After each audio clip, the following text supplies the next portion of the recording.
मंजिल की जुस्तजू है तो कारवां बना, अकेले चलने से बेहतर है कोई हमसफर बना। सितारे गर्दिश में हो तो भी हौसला कम नहीं होता, अगर हाथी को हाथ मिल जाए तो हार का गम नहीं होता।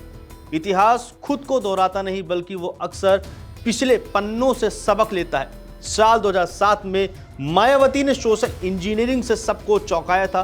साल 2022 और 24 में अखिलेश यादव ने नए समीकरण बनाए, लेकिन साल 2026 की ये गुलाबी ठंड उत्तर प्रदेश की राजनीति में एक अलग ही गर्मी पैदा कर रही है।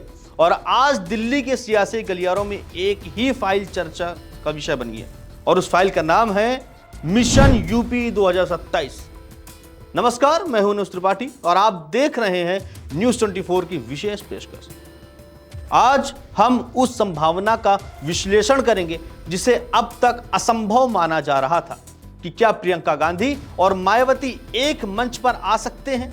क्या हाथ और हाथी का यह मेल यूपी में बीजेपी और सपा के लिए पॉलिटिकल अर्थक्वेक यानी कि राजनीतिक भूकंप साबित होगा। सबसे पहले बात प्रियंका गांधी की करते हैं। 2024 में रायबरेली और अमेठी की जीत ने कांग्रेस में वो जान फूंक दी है जिसकी उम्मीद किसी को भी नहीं थी। वायनाड से संसद पहुंचने के बाद प्रियंका अब एक कद्दावर नेता के तौर पर स्थापित हो चुकी हैं, लेकिन दिल्ली में बैठे रणनीतिकार जानते हैं कि देश का प्रधानमंत्री बनने का रास्ता आज भी यूपी के गांव से होकर गुजरता है। सूत्रों के हवाले से बड़ी खबर है कि प्रियंका गांधी अब सिर्फ प्रचारक नहीं बल्कि शैडो चीफ मिनिस्टर के चेहरे के तौर पर यूपी में प्रोजेक्ट की जा सकती हैं। कांग्रेस अब उस पर जूनियर पार्टनर की भूमिका से बाहर निकलना चाहती है, जहां उसे सपा की शर्तों पर लड़ना पड़ता है। कांग्रेस को अपनी पुरानी विरासत वाला वोट बैंक वापस चाहिए, वो दलित और ब्राह्मण जो कभी कांग्रेस की रीढ़ हुआ करते थे। अब आते हैं उस खिलाड़ी पर जो फिलहाल साइलेंट मोड पर है, बहन कुमारी मायावती। लोग कह रहे हैं कि बसपा खत्म हो गई, लोग कह रहे हैं कि हाथी थक गया, लेकिन राजनीति में अंडरकरंट नाम की भी एक चीज होती है। मायावती का 20% दलित वोट बैंक आज भी यूपी का सबसे बड़ा वफादार वोट बैंक है और ये इधर उधर जा सकता है, लेकिन ये यूपी पूरी तरीके से खत्म नहीं हुआ है। मायावती जानती है कि अखिलेश का पीडीए पिछला दलित अल्पसंख्यक उनके घर में सेंध लगा रहा है। ऐसे में उन्हें एक ऐसे साथी की तलाश है जो उनके दलित वोट में सवर्ण और अल्पसंख्यक वोट का तड़का लगा सके, और यही प्रियंका गांधी और कांग्रेस की एंट्री होती है। अगर दलित, मुस्लिम और ब्राह्मण का वो 2007 वाला फार्मूला फिर से जीवित हो गया तो यकीन मानिए अखिलेश और योगी दोनों के लिए पसीने छूट जाएंगे। जरा इस गणित को समझिए।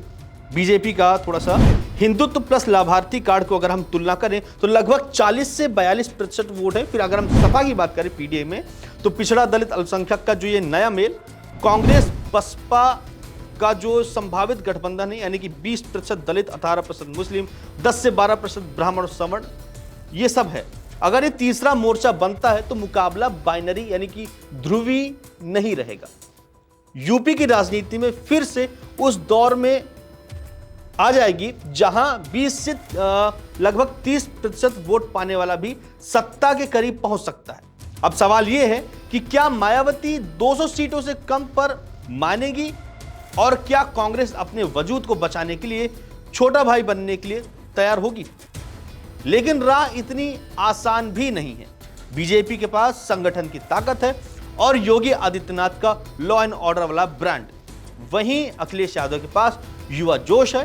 प्रियंका और मायावती के लिए सबसे बड़ी चुनौती ये साबित होंगे भरोसा, दलित वोट बैंक को यह समझाना कि कांग्रेस उनके हक की बात करेगी और कांग्रेस के कार्यकर्ताओं को यह समझना कि मायावती के साथ उनका भविष्य सुरक्षित है। 2027 की बिसात बीत चुकी है, मोहरे अपनी अपनी जगह ले रहे हैं। प्रियंका की रीलॉन्चिंग और मायावती की खामोशी के बीच छिपा है यूपी का भविष्य। क्या लखनऊ की गद्दी पर इस बार कोई महिला शक्ति विराजमान होगी? क्या हाथ और हाथी का साथ इतिहास रचेगा?